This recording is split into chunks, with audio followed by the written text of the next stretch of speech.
Hey guys, this is Pastor Dave. Welcome to our midweek chat. Today we're going to talk about part 2 of behavior according to the Bible. Last week I touched on anger, and perspectives can be interesting. From a website called Inspirational Archive is an enlightened perspective by Andy Rooney. Some of you may recall his little commentary at the end of the 60 Minutes program on Sunday evening. Let me share with you some of those perspectives that he gives. He said, I've learned that the best classroom in the world is at the feet of an elderly person. He said, I've learned that when you're in love, it shows. He said, I've learned that just one person saying to me, you've made my day, makes my day. I've learned that having a child fall asleep in your arms is one of the most peaceful feelings in the world. I've learned that being kind is more important than being right. I've learned that I can always pray for someone when I don't have the strength to help him in some other way. I've learned that no matter how serious your life requires you to be, everyone needs a friend to act goofy with. I've learned that life is like a roll of toilet paper. The closer it gets to the end, the faster it goes. Isn't that the truth? I've learned that we should be glad God doesn't give us everything we ask for. I've learned that money doesn't buy class. I've learned, he says, that it is best to give advice in only 2 circumstances: when it is requested and when it is a life-threatening situation. He goes on to say, I've learned that the Lord didn't do it all in one day. What makes me think I can? I've learned that when you plan to get even with someone, you're only letting that person continue to hurt you.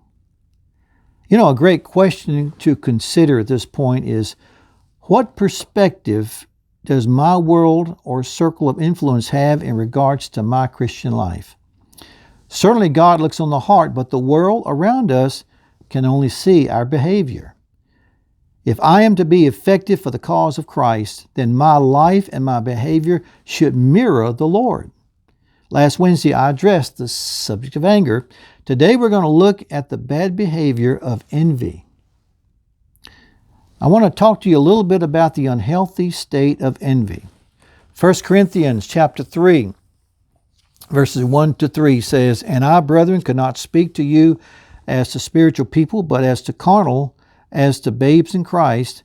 I fed you with milk and not with solid food, for until now you were not able to receive it, and even now you are still not able. For you are still carnal. For where there are envy, strife, and divisions among you, are you not carnal and behaving like mere men? Proverbs 14:30 says, A tranquil heart gives life to the flesh, but envy makes the bones rot. A Jewish proverb says this, Envy is like a disease, it consumes the soul. There are some Bible examples in regards to envy or even jealousy. Joseph's brothers threw him in a pit. They were jealous or envious of him. His father showed favoritism towards Joseph, and he was eventually sold to Midianites. They took him to Egypt. Then he became a member of Potiphar's house. He was framed by Potiphar's wife, who tried to seduce him. He finds himself in prison. And can you imagine all the things going around in his mind? But God was actually preparing him to be second in command of the powerful country of Egypt, second only to Pharaoh.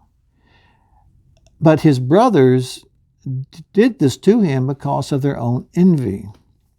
And then there's Saul and David. At first, Saul had a lot of confidence in David, and Saul loved him.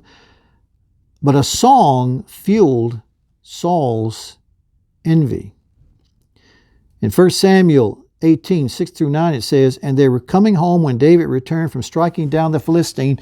The women, or it says, as they were coming home when David returned from striking down the Philistine, the women came out of all the cities of Israel, singing and dancing to meet King Saul, with tambourines, with songs of joy, and with musical instruments.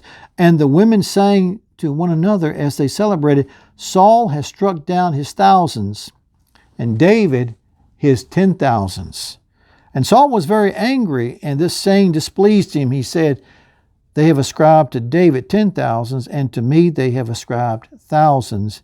And what more can he have but the kingdom? And Saul eyed David from that day on.